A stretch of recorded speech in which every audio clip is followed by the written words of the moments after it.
Baik, pada video ini kelompok kami akan menjelaskan terkait dengan regresi linear dan juga korelasi. Saya akan menjelaskan terkait regresi linear. Regresi linear adalah metode statistik yang digunakan untuk memodelkan hubungan antara satu variabel dengan variabel lainnya, dengan persamaan umumnya yaitu Y sama dengan A tambah BX.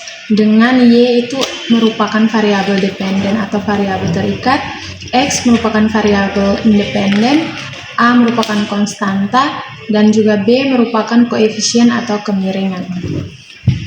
Yang berikut pada video ini juga akan dibahas terkait dengan regresi linear sederhana dengan persamaan umumnya yaitu YI sama dengan B0 tambah B1 XI tambah EI.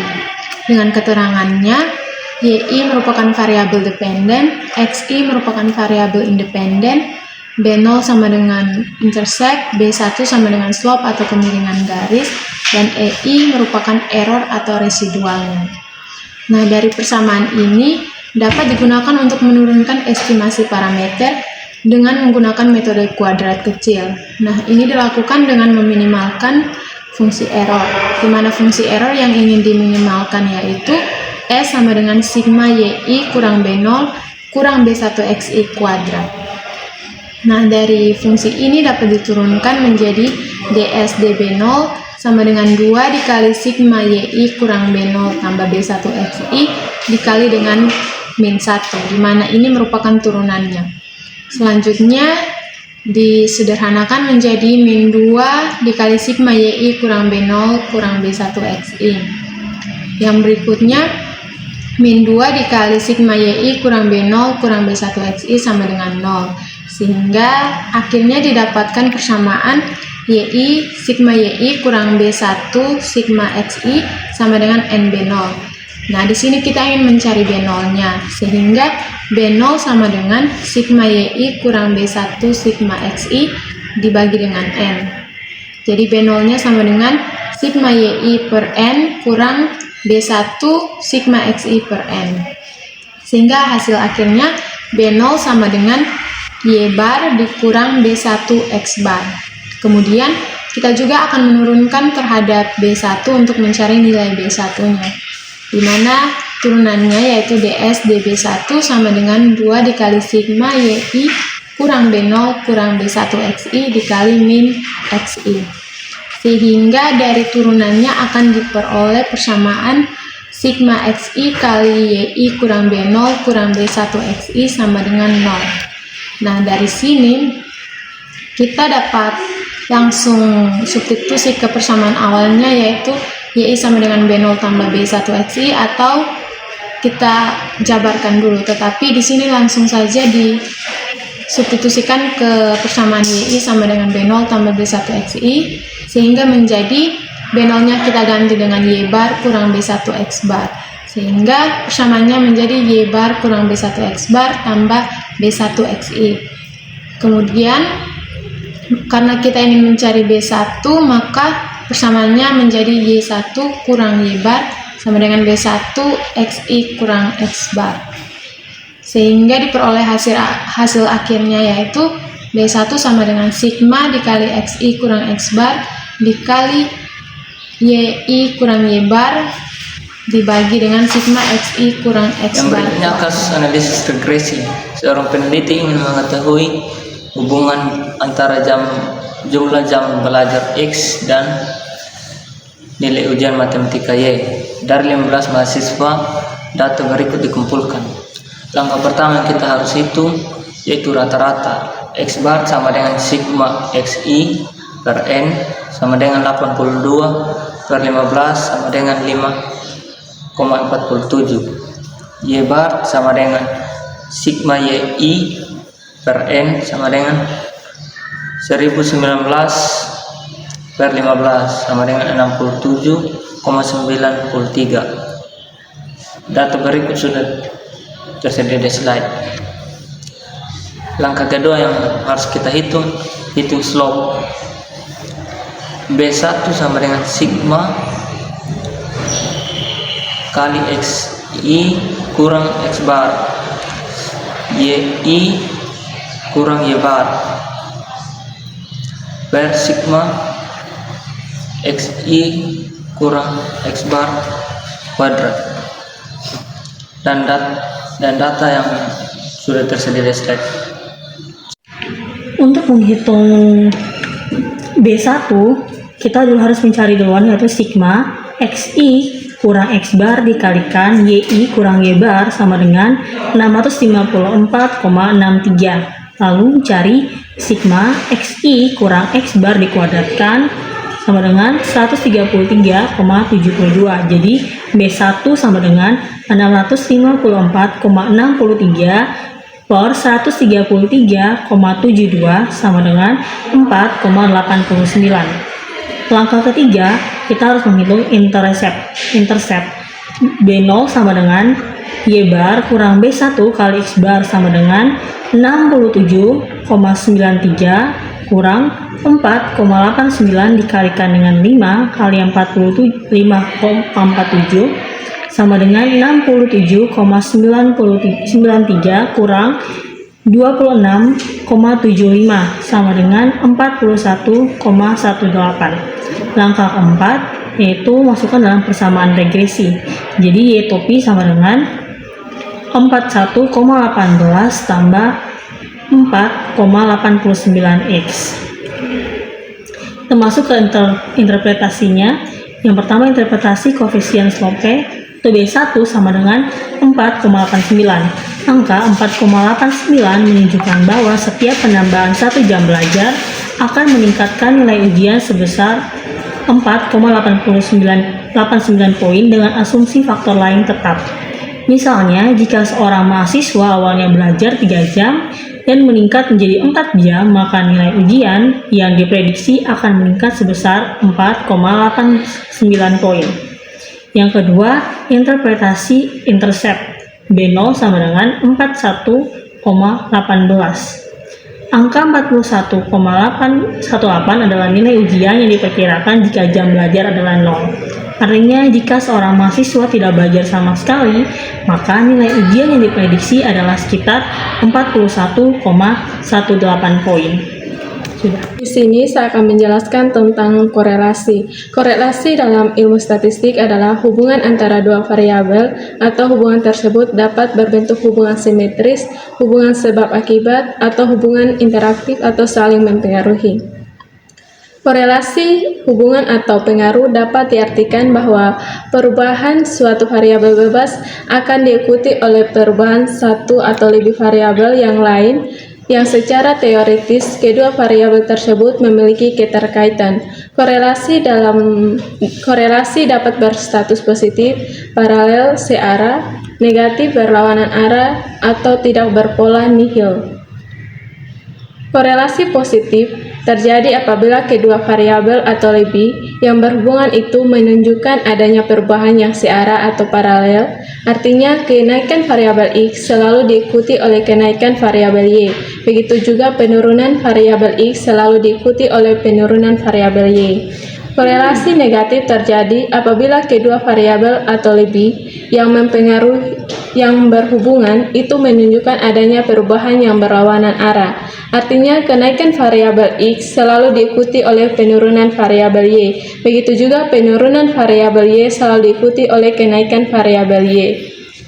Korelasi tidak berpola atau nihil terjadi apabila perubahan yang terjadi diikuti oleh kenaikan dan kadang penurunan variabel Y. Begitu pula sebaliknya, penurunan variabel X kadang diikuti oleh kenaikan dan kadang penurunan variabel Y. Di sini ada 5 jenis korelasi, namun di sini hanya menjelaskan satu jenis, yaitu korelasi produk momen. Korelasi ini digunakan untuk menganalisis korelasi dua variabel bebas X dan variabel terikat Y, yang datanya sama-sama berjenis interval atau rasio. Analisa dapat dilakukan dengan menggunakan skor menta atau angka kasar, atau menggunakan deviasi, skor penyimpangan, skor selisih dari mean, sehingga rumus yang digunakan dapat berbentuk rumus dengan angka kasar dan rumus dengan deviasi. Rumus korelasi produk momen yaitu R sama dengan sigma I sama dengan 1 untuk N X I Y I kurang N X bar Y bar per akar dari sigma I sama dengan 1 untuk N X I kuadrat kurang N X bar kuadrat kali dengan akar dari sigma I sama dengan 1 N sigma I sama dengan 1 untuk N Y I kuadrat kurang N Y bar kuadrat. Pengujian produk momen dalam analisa korelasi mempunyai beberapa tahapan. Berikut adalah tahapan yang harus kita lalui. A. Tulislah hipotesis H0 dan H1 baik secara kalimat maupun secara statistik.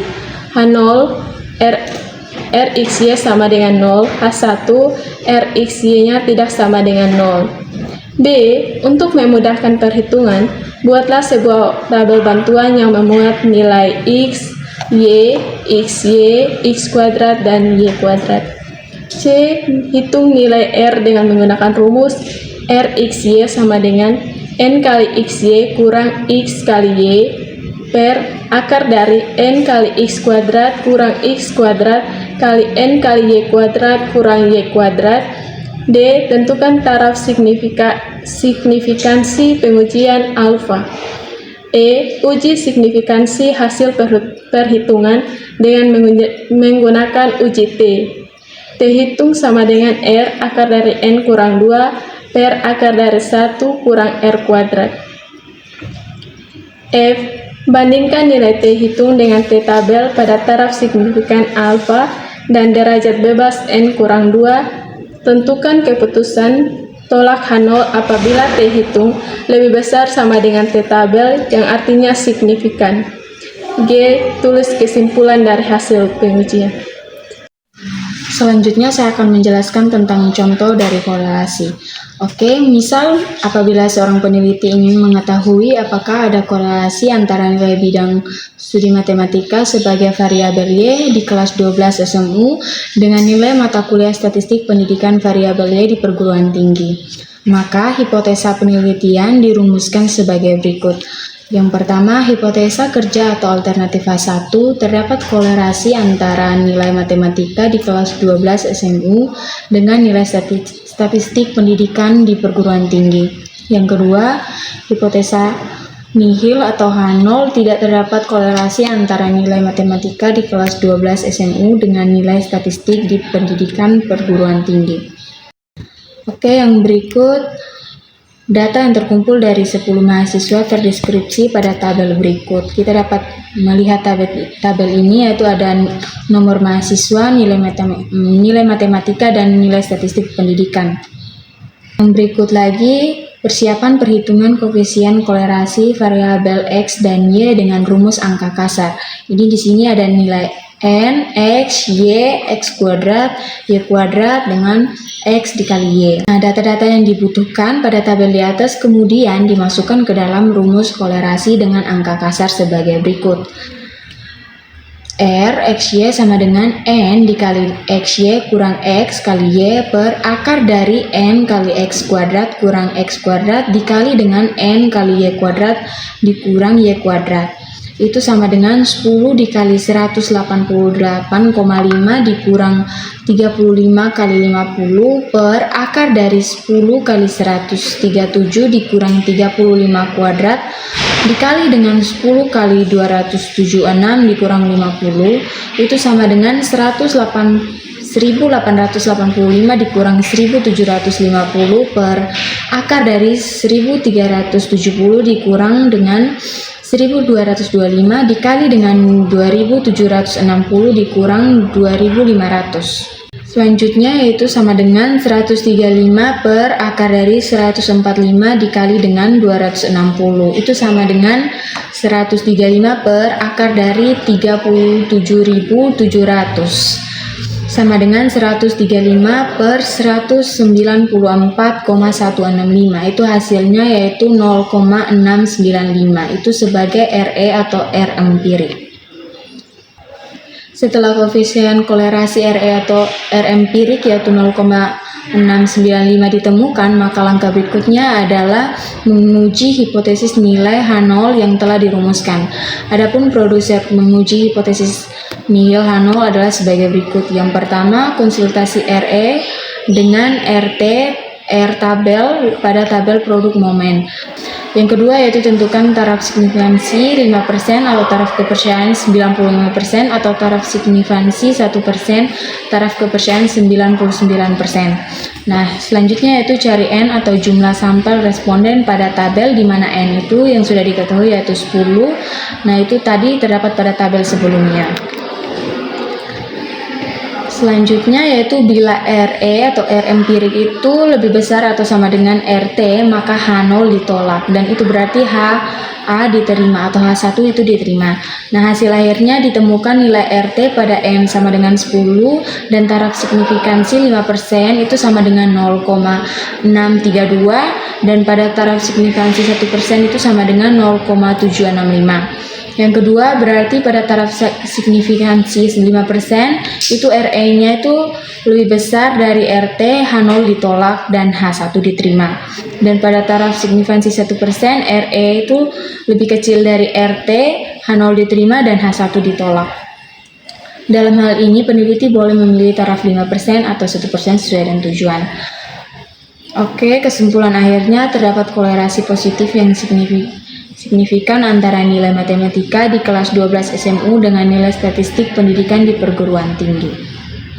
Oke, kesimpulan akhir analisis korelasi ini adalah signifikan, artinya bahwa data yang diambil dari sampel itu benar-benar mencerminkan kondisi populasi, sehingga hasil kesimpulan yang didapat dari sampel dengan sendirinya dapat digeneralisasikan kepada populasi. Namun sebaliknya, apabila hasil analisis korelasi tidak signifikan, itu berarti hasil kesimpulan tidak dapat digeneralisasikan kepada populasi, meskipun sebenarnya ada korelasi juga.